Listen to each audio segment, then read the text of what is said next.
You're listening to the Telltale Channel. If you like what I do and you want to see me continue to do it, don't forget to check out my Patreon. I just finished writing a book titled Was Hitler an Atheist? It talks about religions during the Third Reich and how they work together. Catholics, Jehovah's Witnesses, and Protestants. And I even address the lies told by the evangelical world about Bonhoeffer. It's on Audible and Amazon. You guys may have heard of this guy, Russell Vought from Project 2025. He's very involved in the government shutdown that's happening. If you don't know who this is, he is a writer on Project 2025. Now, I don't know if you guys remember all the stuff about Project 2025 that came out like forever ago when all this stuff was going on before the election took place, but an undercover reporter got a meeting with Russell Vought, which is the guy on screen here, and leaked this footage from Russell Vought. Listen to what happened here.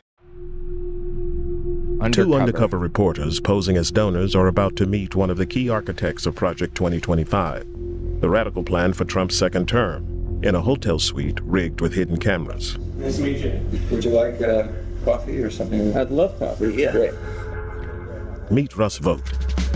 Russell Vought, the former director of the Office of Management and Budget. He's been called... Which is what he is now, I believe. And again, he was one of the writers of Project 2025. If you're watching this 5 years in the future, Project 2025 is this gigantic manifesto, like 900-page document about how they're going to destroy the U.S. government. And they're already, pretty far through it. They're about 50% of the way done, and they're only like 9 months into this administration, this regime.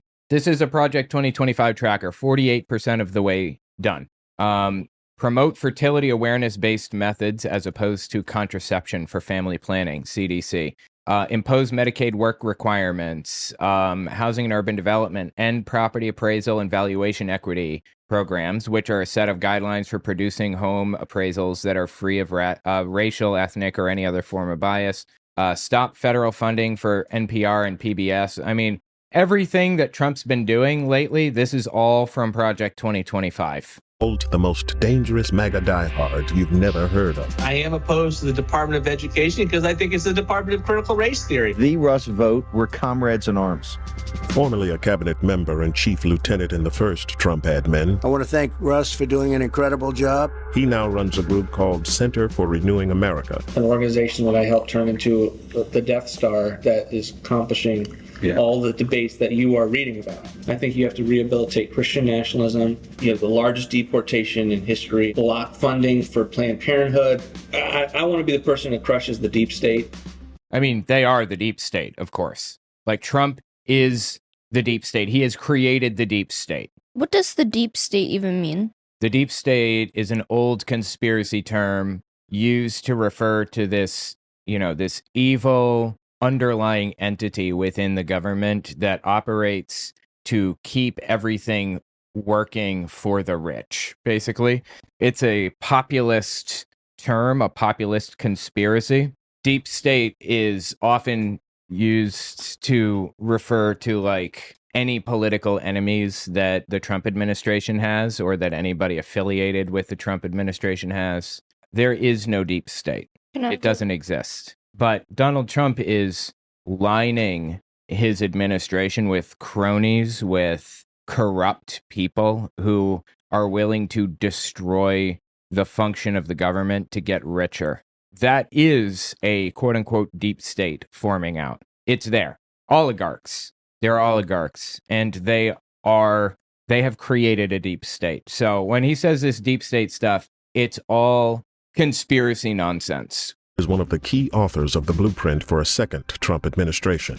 Project 2025. It's an ambitious 920-page blueprint. Like eliminating the Department of Education. The mass firings of civil servants. Banning access to the abortion pill and further restricting abortion rights. In recent weeks, the plans have become so controversial that Trump has been forced to distance himself. He said he doesn't know anything about it all the way back then. Do you remember that? Sort of the opposite of the radical left, okay? You have the radical left and you have the radical right. And they come up with this, I don't know what the hell it is. It's Project 25. Are you ready? I know nothing about Project 25. Obviously a lie, right? We can count all of that as lies, shouldn't we? I haven't seen the document. I don't intend to really see the document. But behind closed He hasn't seen the document, but he's managed to recreate it almost perfectly. Yeah, everything that he's doing was outlined in Project 2025. Everything. And by the way, next step is to force you to attend church every week, or at least to pay church tithes. You have to be a church member. That is one of the next steps. Yeah. By the way, guys, check out my new shop, owenmorgan.com/shop. I have a bunch of really cool designs on there. doors, Vogt tells us not to take Trump's disavowal seriously. I expect you to hear 10 more times from the rally, the president, distancing himself from the left's boogeyman of Project 2025. Yeah. And you're not worried about that? I'm not worried about it. Okay. He's running against a brand.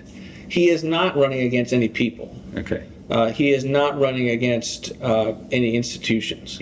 And that is surprisingly smart for him. If he doesn't come outright and say, oh, I support blah, blah, blah, blah, blah, he has plausible deniability, and MAGA has plausible deniability. That's his entire goal here. Anytime you hear him discount something or say, I'm not going to do whatever, he likely is going to do it. He's just not he's not letting people know that, even if as a whole we can understand and recognize that. MAGA won't, and MAGA can't, and MAGA will say whatever they can to disagree. Absolutely, and it's boiling the frog. Of course, like, the water is turned up to 212 degrees. It's boiling now, and we all see that. But MAGA doesn't. They don't see that. They don't realize that they are boiling right now. They're in boiling water. And the more they move MAGA over, the more they shift the goalposts, the more they shift the Overton window, the more extreme it gets, and the more okay with it they are. I mean, can you imagine a MAGA person, MAGA-Potamian, if you will, 8 years ago, saying, like, a year into Trump's term, his first term, saying interracial marriage is bad, and black people need to segregate from white people, and I want a full Gestapo running through the streets, literally arresting and zip-tying children. They'd be shunned. They would never have accepted that. They're moving them over little by little. That's how it's worked. And the end game of Project 2025 is effectively The Handmaid's Tale. I don't know if you guys have ever seen The Handmaid's Tale, but it's this TV show about, like, if a theocracy took over, if a theocratic organization took over. They called it Gilead in the show, and it was a full authoritarian state, like, that murdered people wantonly, guns everywhere. They forced women to, stay in the home. They weren't allowed to work. They weren't allowed to question a man. It was real. I mean, and they killed anybody who was not a Christian, that kind of thing. That's what they're talking about right now. That's what I don't know if they're going to kill non-Christians, but they're certainly going to try to deport them. Joel Webbin, Doug Wilson, heavily involved in all of this. Russell Vought talks about deporting non-Christians all the time. Also, deport them to where? Because they keep saying stuff like this, where they're going to deport Native Americans, for example. There was an event that happened recently. They said they were going to deport Bad Bunny. He's a music artist. He's from Puerto Rico, which is a U.S. territory. So the disturbing part about this is we think to ourselves, where would they deport them to? You deport people to their home country, right? But that's not the case anymore. Trump tried to deport Kilmar Abrego Garcia to Libya, I think. Was it Uganda? I don't remember. Never been there, has no ties to that country, and it's in the middle of a civil war right now. I think it is Libya. Deport him to one of their prisons there in Libya. Why? Because cruelty is the point. Where would you deport Bad Bunny? To Libya, in the middle of a civil war, and sit in one of their prisons. And my point here is that, like, it's not deportation. They're not trying to deport Christians. They're not trying to deport Bad Bunny. They're trying to get rid of them. Yeah, ethnic non-Christians. cleansing. Yeah. Ethnic cleansing is what it is. They're trying to get rid of anyone who doesn't fit their ideal. Yeah. And it doesn't matter who you are or where you're from or what your beliefs are if they don't match perfectly with what they want, with what MAGA embodies, with what Trump wants. Right, and here's the interesting thing about fascism. Fascism and authoritarianism are different. Okay, I've been reading a book about fascism lately. Try to understand what it is and how it differs and everything else. And fascism is utilitarianism personified. Do you know what utilitarianism is? Not fully, like not in depth. Okay. Utilitarianism is a moral framework that basically says whatever is good for the group is what we should do. And we all have utilitarian beliefs. I certainly do. But I temper my utilitarian beliefs with value in bodily autonomy. So whatever is best for the group, I think we should do. Like getting vaccinated. That's good for the group. Morally, I think people should be getting vaccinated to help everybody, right? But, bodily autonomy does come along with this. I don't think that you should be forced to do it at the butt of a gun. You should be forced to, if you're going to partake in government programs like public schools and things like that. Imagine somebody walks into a doctor's office and they're sitting in the waiting room and there are 5 other people there with them. One person needs a lung transplant.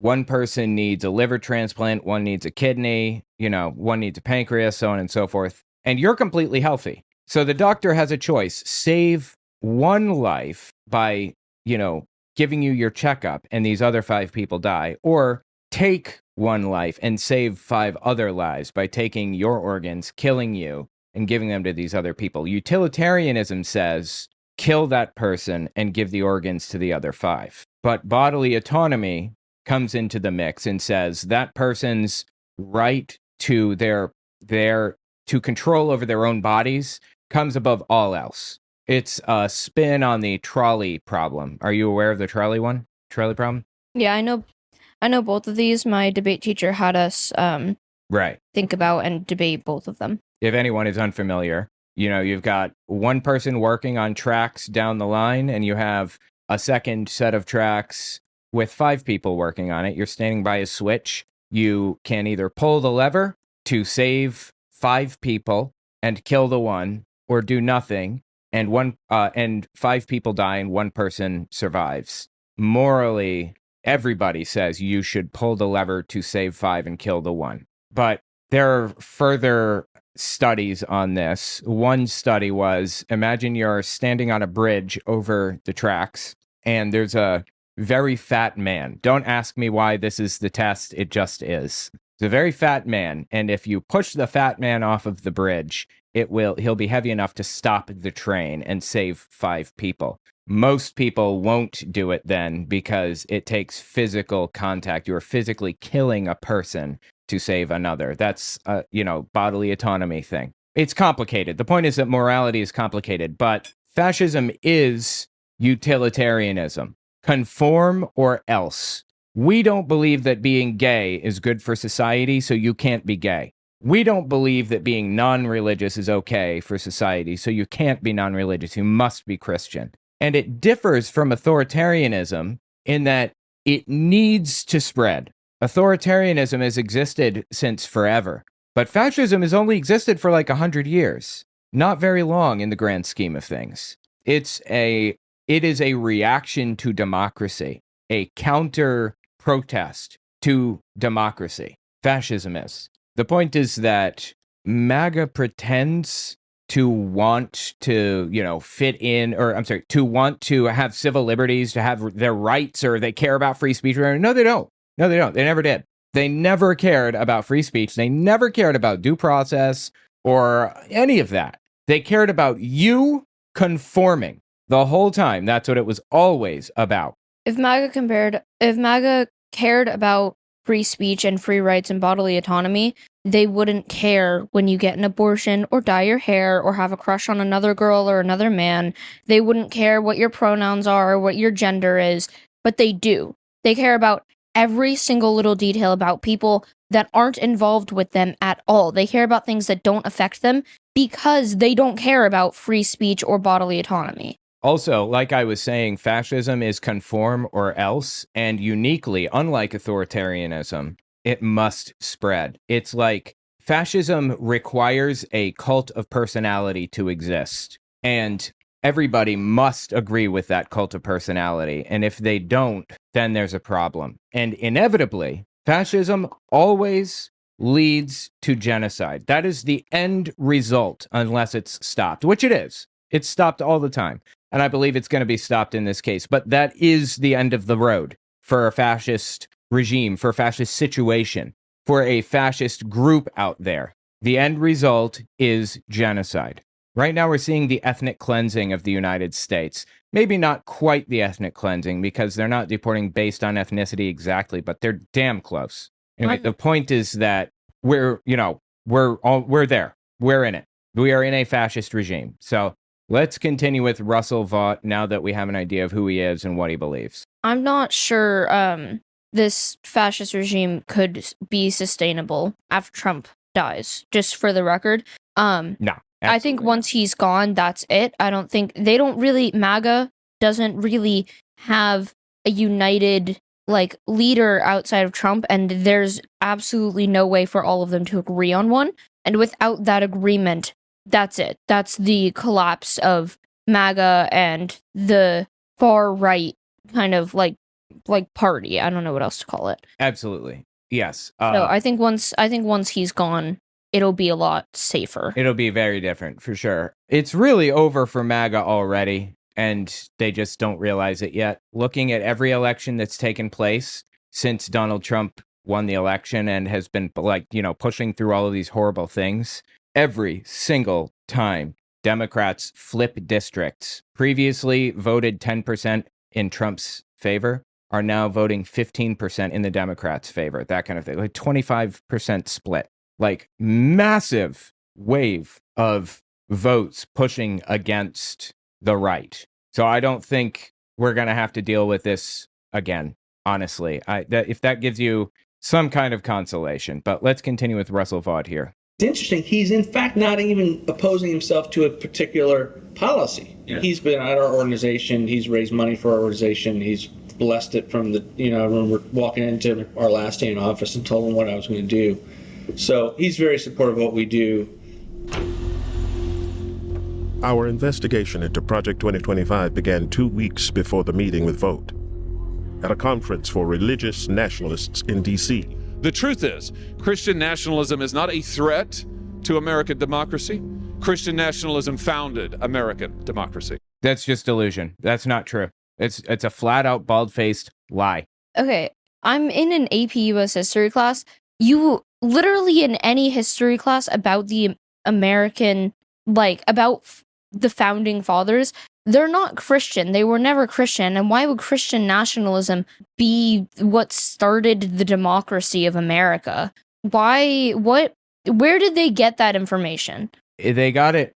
Well, there are people that started making this claim long before David Barton, but David Barton is one of the key figures in this kind of movement to claim that the founding fathers were Christian nationalists. And he has this whole list of quotes that he's quote mined from people to prop up his fabricated history. He claims to be a constitutional expert. He's not. He's got a bachelor's degree in divinity or some religious thing or something. It's completely fictitious, all of it. And he actually wrote a book, David Barton did, years ago. And he's involved in this whole thing, by the way, Project 2025. He wrote this book about Christian nationalism and the founders and everything else, and it had so many lies in it that the Christian publisher pulled the book from the shelves. That is how intensely he lied in his book. I mean, that's wild. Sign up for my Patreon. I'd really appreciate that very much. It would mean so much to me.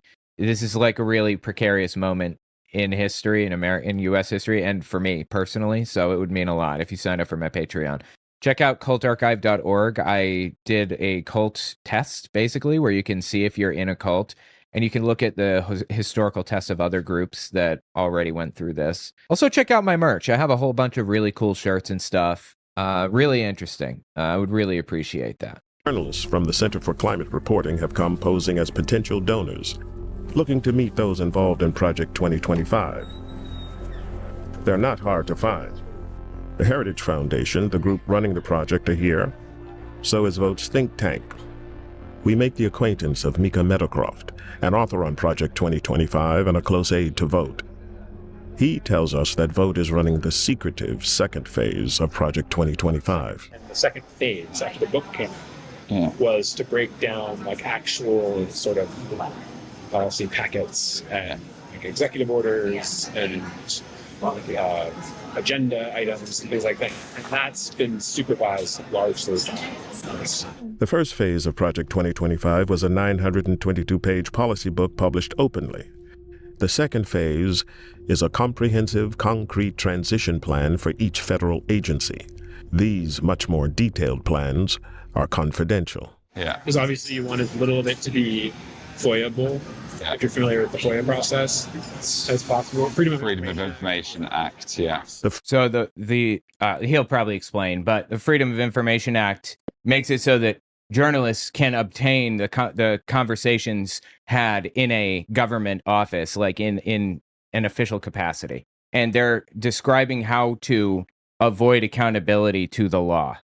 The Freedom of Information Act allows the public to request government communications, but Meadowcroft reveals they plan to avoid these rules. Yeah, the goal is, you familiarize all the transition team people with these plans, but you don't actually send them to their work emails, because you could just give the handbooks to everyone, be like, this is the game plan for the admin. But if the press knows that that's what you're doing, then they're going to immediately just say, I request all of your emails from Heritage. Okay. You worker. I see. So we'll see. Interesting. Meadowcroft offers to set up a meeting with his boss, Russ Vogt. You could put me in touch with somebody who looks after his diary or whatever. Yes, we can put you in touch with his schedule. Yeah. Amazing. So, yeah. Great. So just tell me when to do that.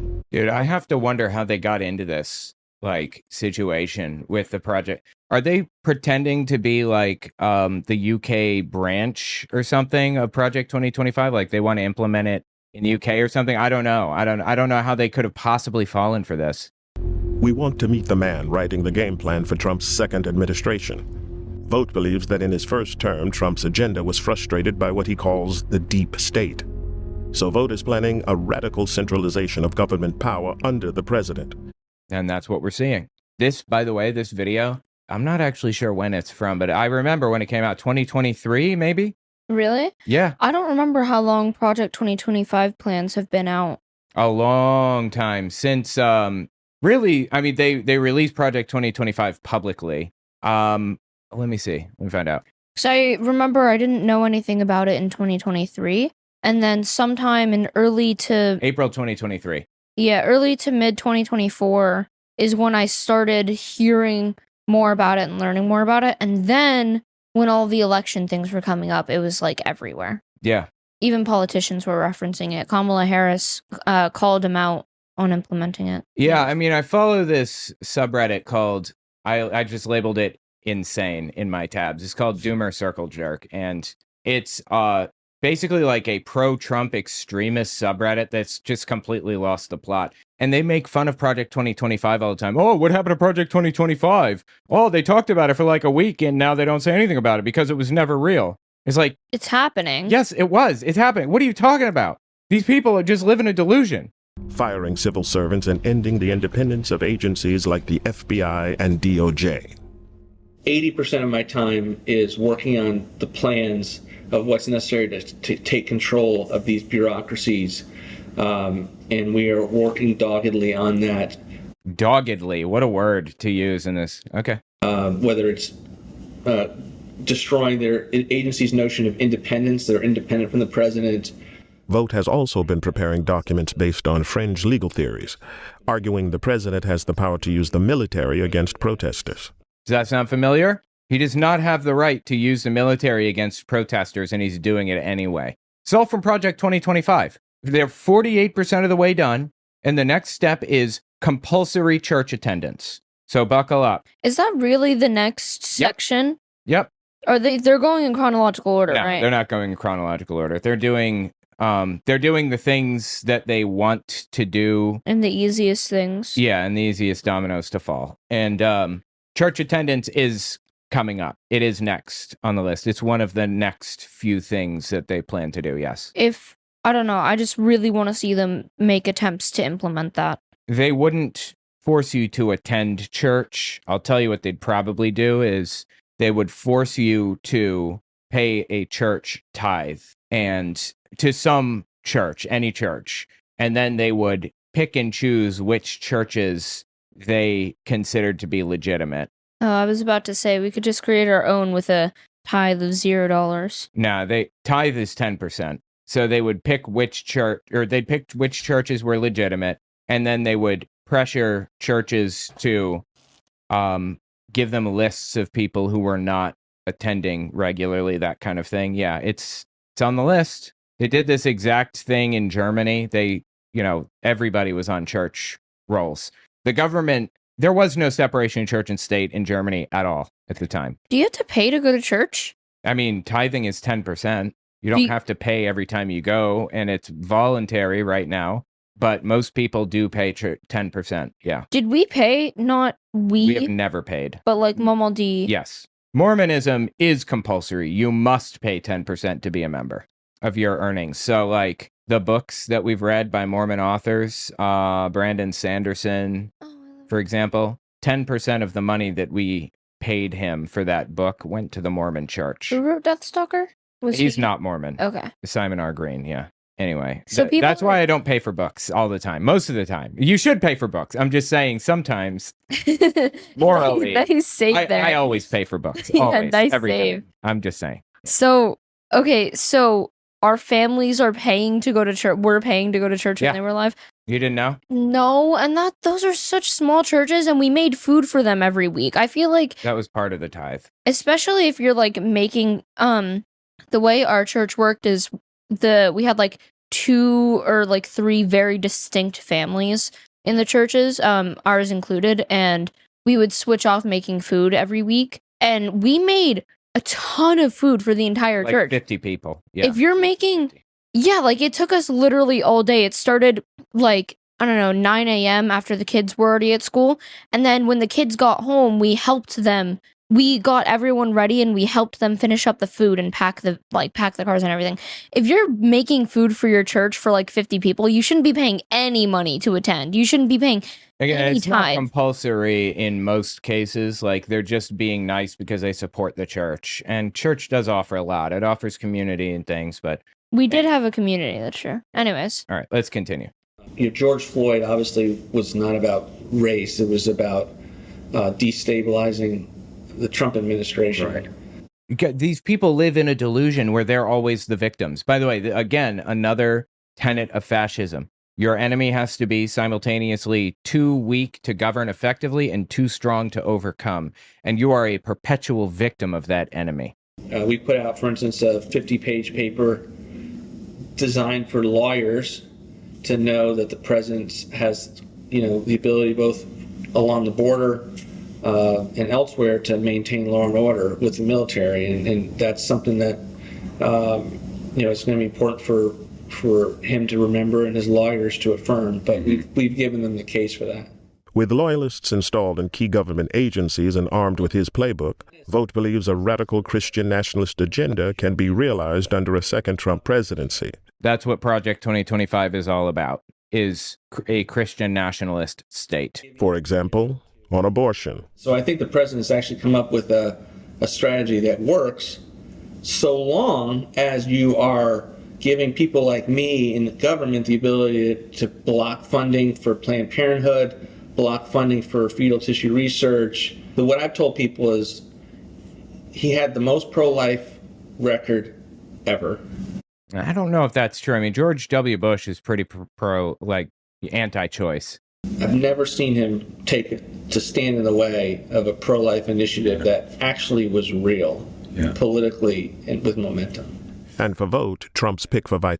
And everything he did stand against obviously wasn't real and not whatever, because he could never do anything wrong. Right. For Vogt, Trump's pick for vice president shows he's serious about pushing this ideological agenda when in power. So I am very happy with the Remember, this is like 2.5 years old. This video is 2.5 years old. pick. I think it's transformative for sure. Yeah. And think of him as a member version of what we do. Yeah. So there's no think tank, no policy organization, no battle plan creator other than us for the worldview that I think Donald Trump has and that JD has. But as public backlash against these plans builds, the Trump campaign has been scrambling to distance themselves from Project 2025's authors. It's complete and utter bullshit for any reporter to write that this is the way it is. The president's made it clear these people do not speak for him. They do not speak for the campaign. This guy's just lying, obviously. We now know these are all flat out bald-faced lies. He's lying. It's just disgusting. Like, this undercover footage is horrifying, and even more horrifying was this from the July before Trump is elected. So we're like, 3, 4, 5 months before the election takes place. This is another writer of Project 2025, Kevin Roberts, the leader of the Heritage Foundation. Radical left. You and I have both been parts of faculties and faculty senates and understand that the left has taken over our institutions. The reason that they are apoplectic right now, the reason that so many anchors on MSNBC, for example, are losing their minds daily is because our side is winning. And so I come full circle in this response and just want to encourage you with some substance that we are in the process of the Second American Revolution, which will remain bloodless if the left allows it to be. That's horrifying. That's straight up horrifying. Anyway, tell me what you think about it in the comments.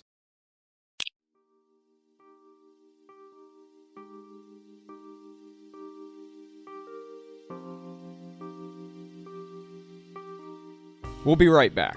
Don't forget to check out my Patreon. Also, take a look at my website, owenmorgan.com. I just finished writing a book titled Was Hitler an Atheist? It talks about religions during the Third Reich and how they work together. Catholics, Jehovah's Witnesses, and Protestants. And I even address the lies told by the evangelical world about Bonhoeffer. It's on Audible and Amazon. So this is Jesse Lee Peterson. I want to do a bit of a throwback on this guy, just see what he's all about. This is Aron Ra on the right. If you don't know him, he's pretty cool. But check this out. He debated him on evolution, and it was absurd. Have you ever seen an ape turn into a human being?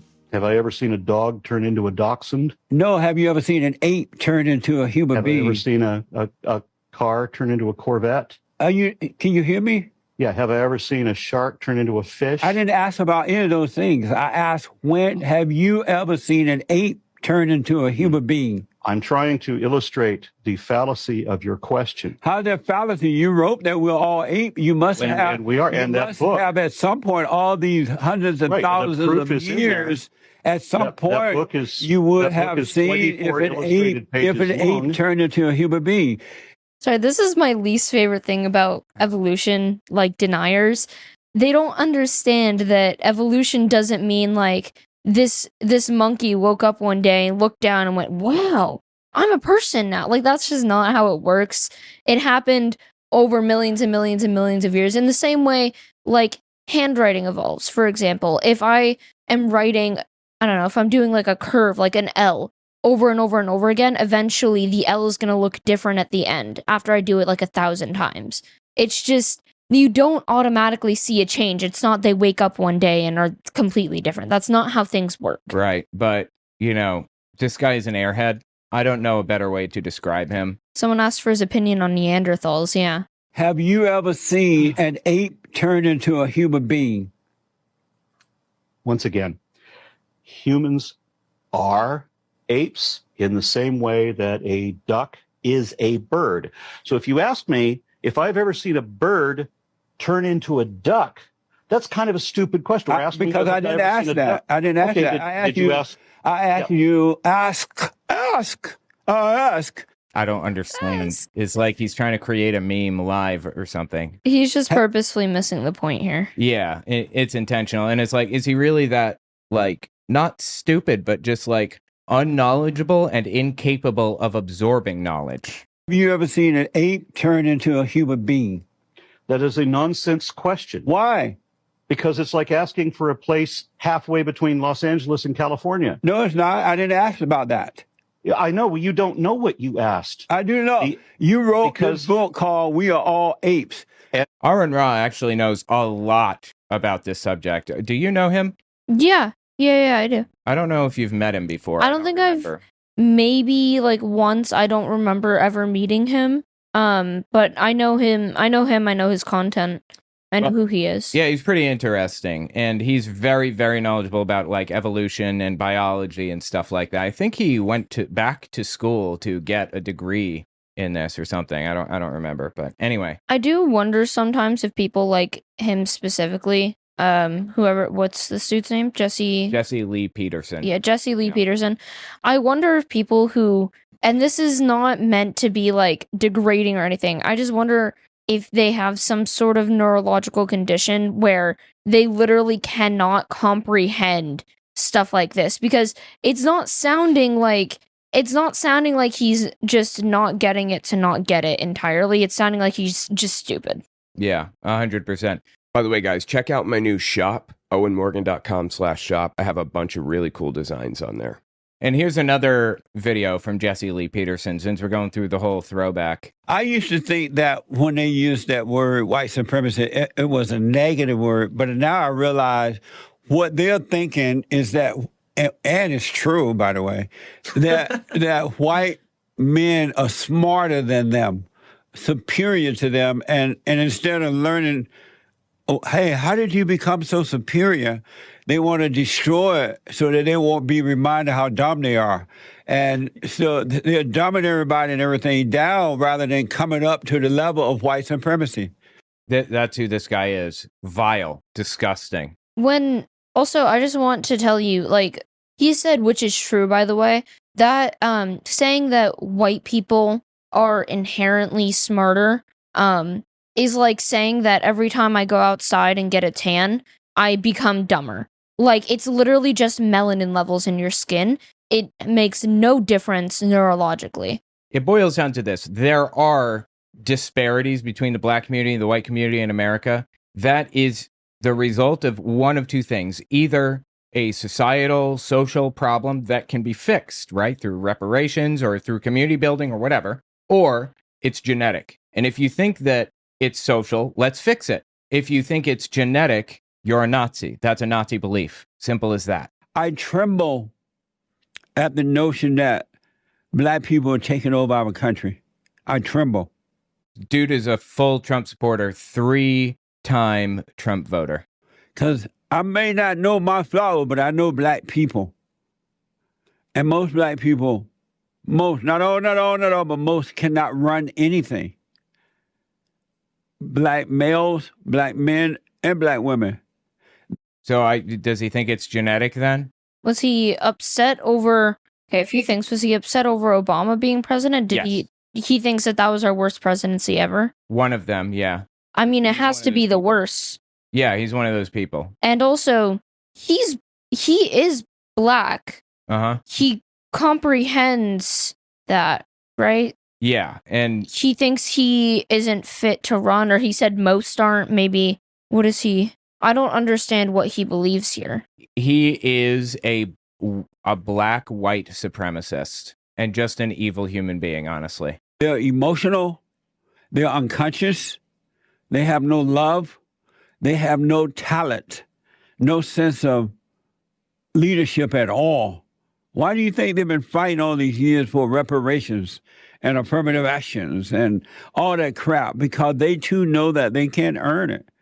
But you put them in charge of our country. Well, the problem is that there is a barrier that makes it harder for the black community to earn something. It is not, opportunities are not fairly proportioned out. Like, for example, there was a study not too long ago showing that if you have a black sounding name, you are less likely to get hired for a job than if you have a white sounding name. That's just one example. Or black people with the exact same rap sheet, the exact same crime, exact same everything, are given longer, harsher sentences than white people who did that exact crime with the same circumstances. So the fact is, black people do have it harder in the United States. That's just what it is. Now, he, I guess, is a race realist, a race like a genetic believer or whatever. That is a full-on Nazi belief. It's estimated that white supremacists stole over $400 billion in property alone from the black Americans they terrorized and or murdered between Reconstruction and present day. Really? I have not seen that number, but honestly, that seems kind of low, to be perfectly frank. Like, I thought your name was Owen. not Frank. Oh, yeah. Sign up for my Patreon. I'd really appreciate that very much. It would mean so much to me. This is like a really precarious moment in history, in U.S. history, and for me personally, so it would mean a lot if you sign up for my Patreon. Check out cultarchive.org. I did a cult test, basically, where you can see if you're in a cult, and you can look at the historical tests of other groups that already went through this. Also, check out my merch. I have a whole bunch of really cool shirts and stuff. Really interesting. I would really appreciate that. I was going to say, he mentioned people fighting for reparations. He said they're incapable, black people are incapable of love and whatever else, and that's why they're fighting for reparations. The reason they're fighting for reparations is because of slavery, obviously. That, like, I don't think there's anyone on any side who disagrees with that. I just think people on the side of slavery is amazing and people are like, and black people are crazy. They think that black people are fighting for reparations because they're being idiots and don't realize that slavery was whatever, or that they don't deserve reparations even though they're fighting for them. So I genuinely don't believe I've ever seen a viewpoint like his where Jesse Lee Peterson's? Yeah. Where he believes it's a genetic thing, which also I've rarely heard, but also in addition to that, believes that people are fighting for reparations because they lack the feeling of love. I don't know. I've never heard of him before. I've heard of him. I've never seen anything about him or heard anything about him. So just this entire section is like... It's pretty wild. It's really crazy to just hear like that. It absolutely is, yeah. Anyway, tell what you think about it in the comments. Jesse Lee Peterson, broken inside, seriously.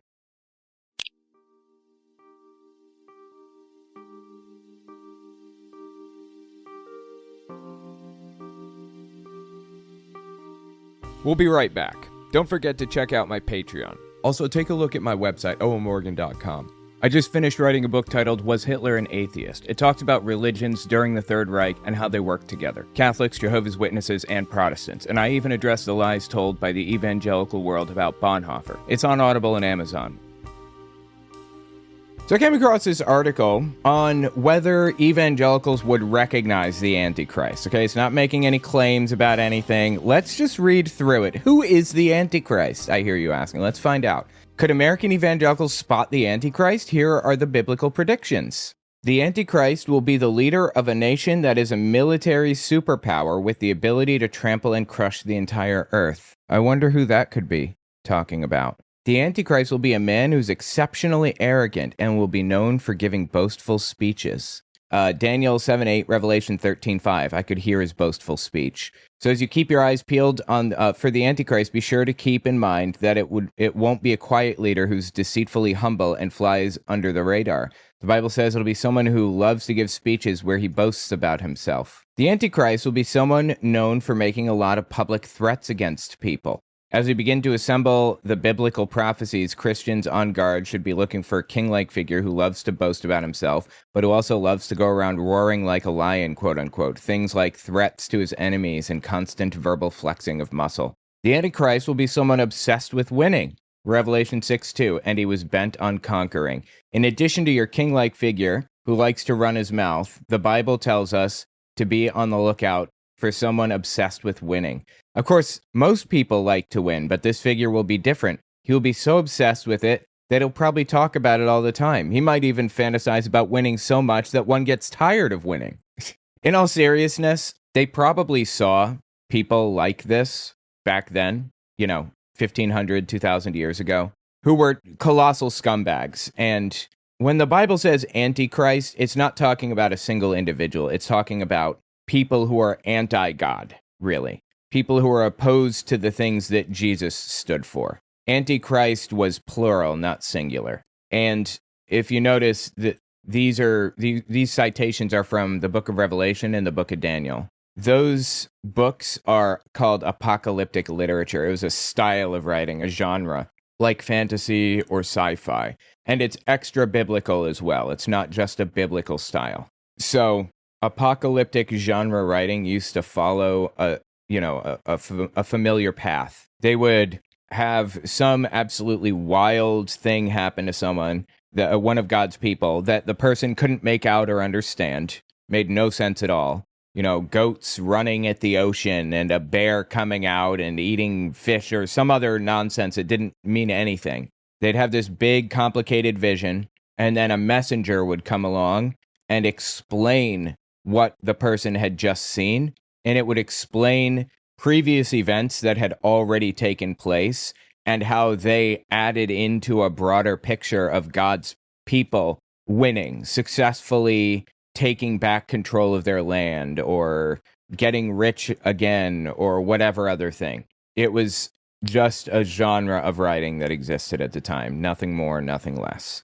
And the book of Daniel is when that genre of writing came into its prime fully. That's when it was really perfected. The book of Revelation is another example of apocalyptic genre writing. So what we're reading here, it's not actually about a single individual. In all seriousness, there is no Antichrist coming to kill us all or whatever, deceive millions. It was plural. It was multiple people.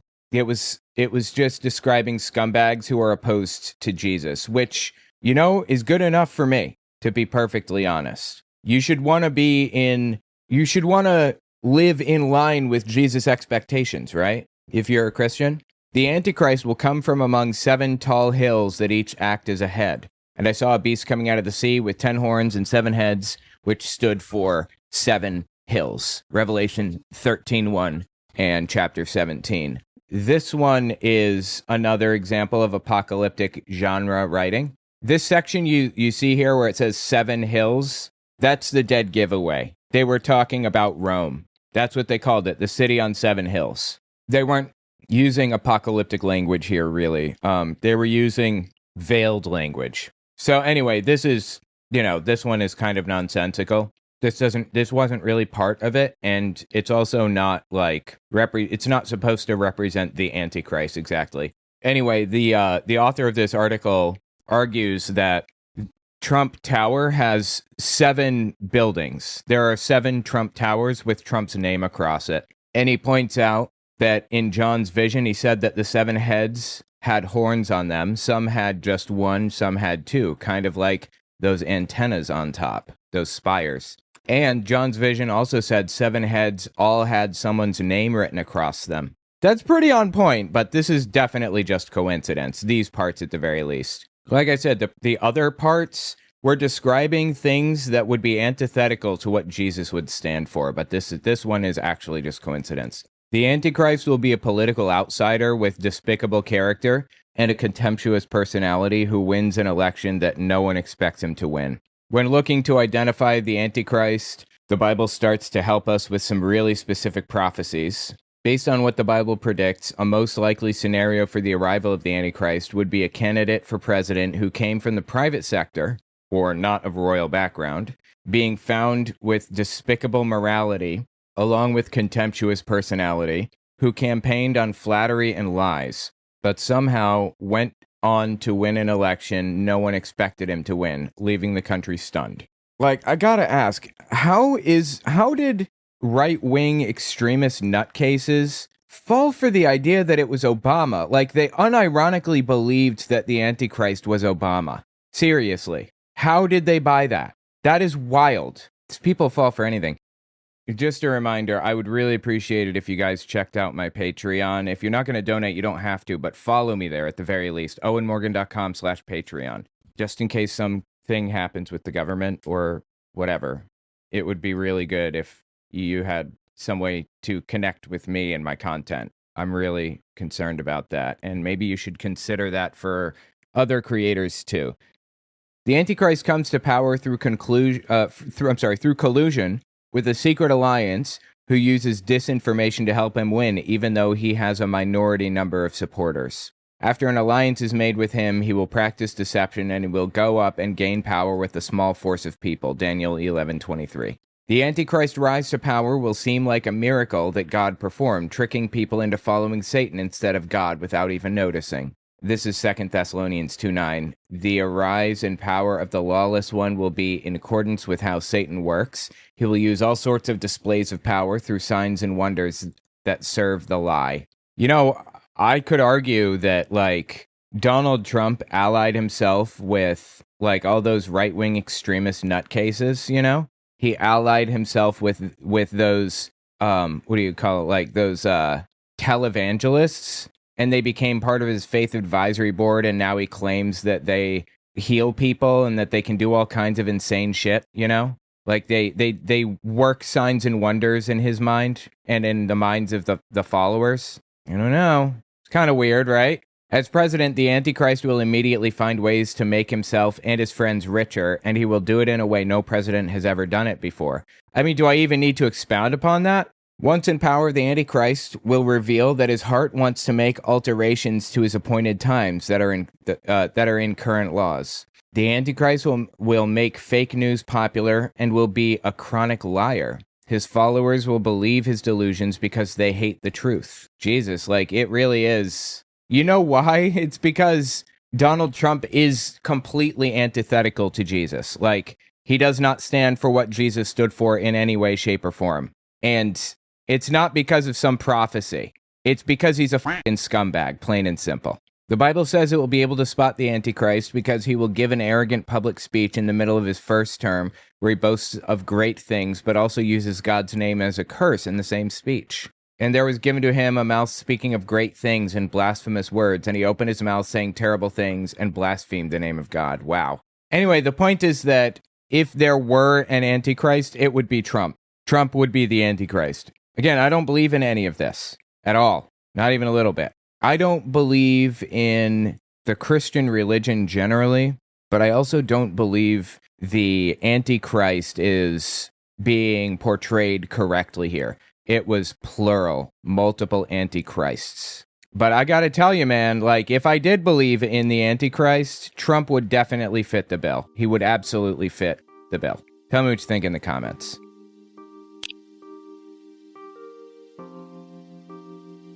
That's all I've got for you. If you like what I do and you want to see me continue to do it, don't forget to check me out on Patreon. I just finished writing a book titled Was Hitler an Atheist? It talks about religions during the Third Reich and how they work together. Catholics, Jehovah's Witnesses, and Protestants. And I even address the lies told by the evangelical world about Bonhoeffer. It's on Audible and Amazon. Okay, thanks for watching, guys.